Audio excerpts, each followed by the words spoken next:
Someone hurt you, and right now, you're carrying that pain into your bedroom, into your workplace, into rooms full of people who have no idea what is going on inside you. And the worst part, the person who hurt you has probably moved on. They're living their life without a second thought, while you're stuck, replaying the same moment, the same words, like a memory. But here is what no one is telling you. The way most people respond to being hurt is making things worse. And that is not your fault. Nobody taught us how to handle this. We were taught to go to two extremes: fight back or stay silent, cut people off or keep forgiving them, looking strong while falling apart.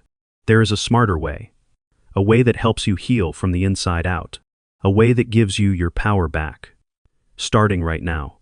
As you keep reading this, something heavy you've been carrying will start to ease. Stay with me. Every step matters. When someone hurts you, two things happen at the same time. The first is the hurt itself. What they said, what they did.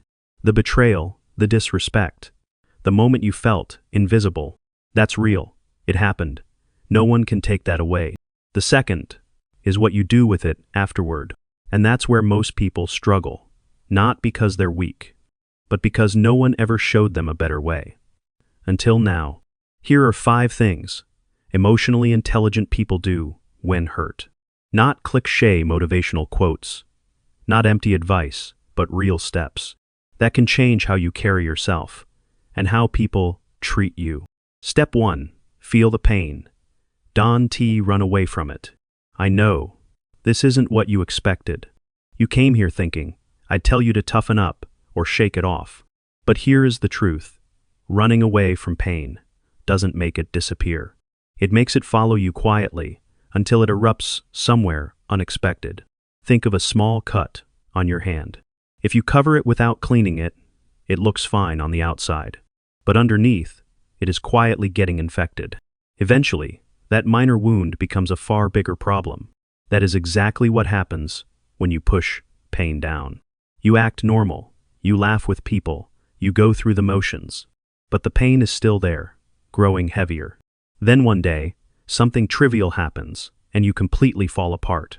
People look confused, wondering why such a small thing shattered you. But it was never just the small thing.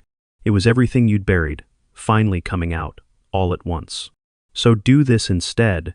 Actually feel it. Give yourself real permission to hurt. Did they break your trust? Feel that. Did they make you feel worthless? Feel that too. Did they leave without a word? Feel all of it. Set a timer if you need to. 20, 30 minutes. Let yourself cry. Let yourself be angry. Let yourself grieve what was lost. Whether that is a friendship, or your trust, or simply your peace. Because here is what changes everything. When you face the pain instead of running, it begins to shrink. Every time you face it, honestly, it loses power over you. Like sunlight melting ice. The more light you let in, the more it fades. But when you run, it stays frozen. And frozen pain is heavy. You carry it into every new friendship, and wonder why you can't open up. Into every new relationship, and wonder why you can't fully trust. Into quiet moments, and wonder why peace never seems to stay. Feel it now. Let it move through you.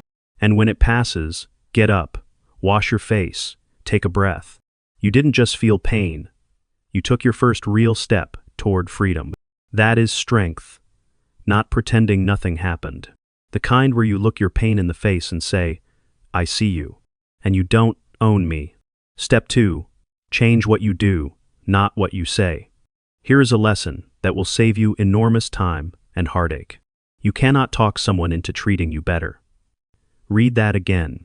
You can have the most honest, perfectly phrased conversation. You can be calm, generous, clear, and they can still go right back. Because words alone cannot force change. Only consequences can. Think about how a child learns. You can tell a child 100 times not to touch a hot stove. They still might, but the one time they feel the heat, they never forget.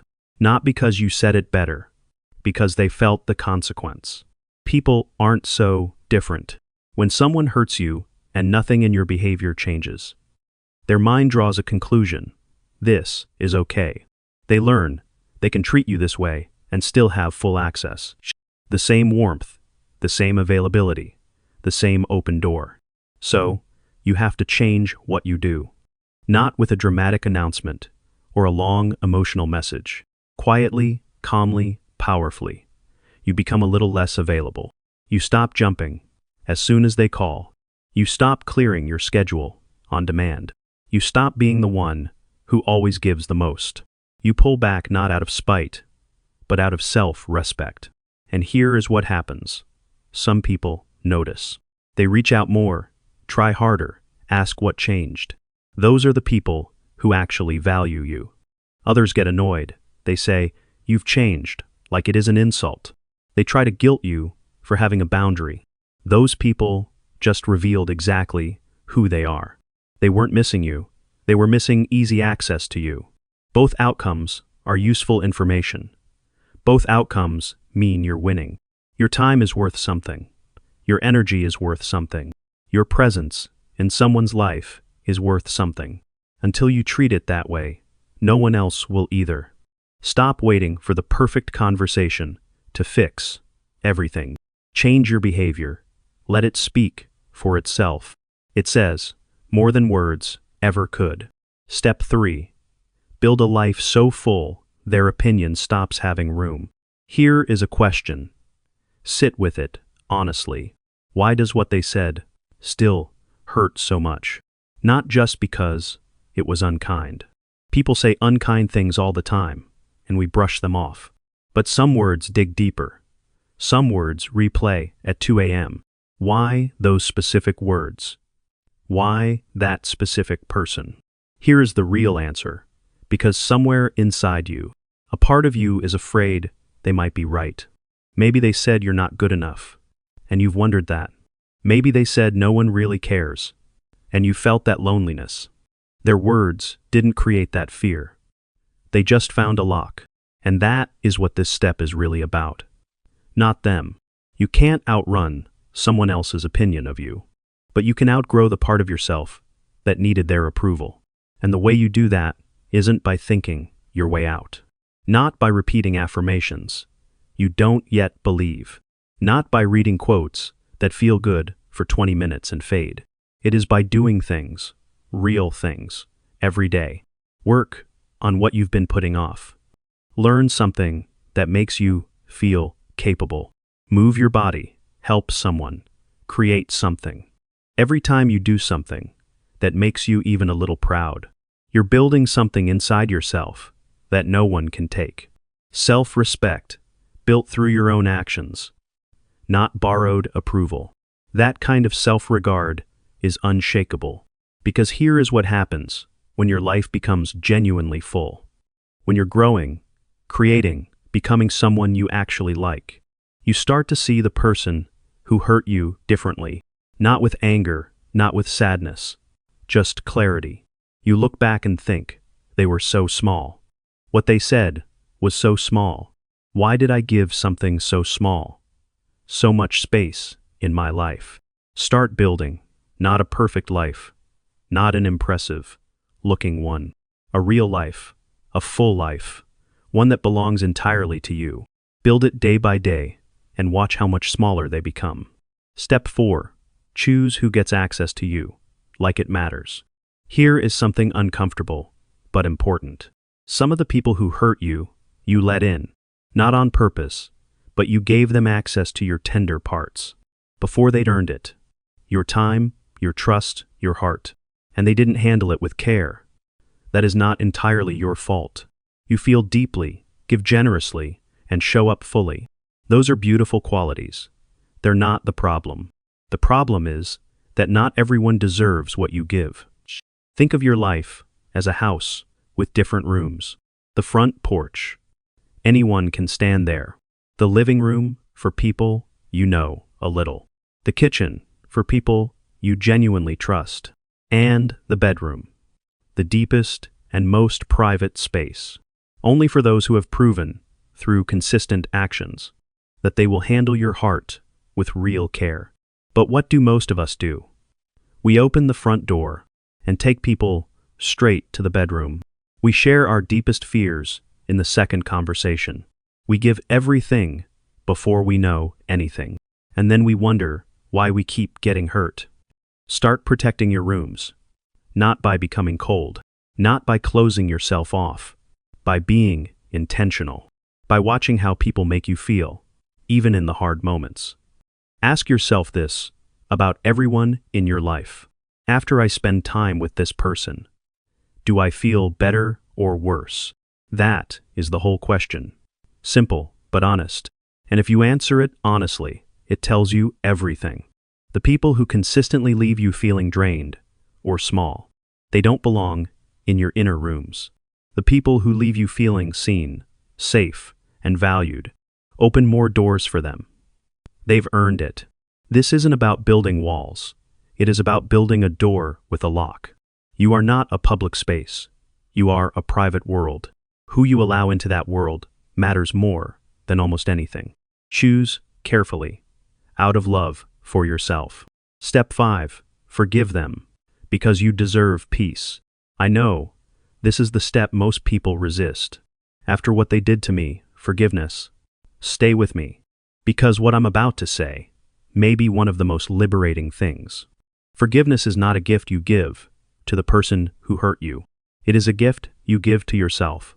Let me be clear about what forgiveness is not, because this word gets misunderstood constantly. Forgiveness is not saying what they did was okay. It wasn't. It doesn't become okay just because you forgive. Forgiveness is not forgetting. Your memory is valid. Forgiveness is not letting them back in.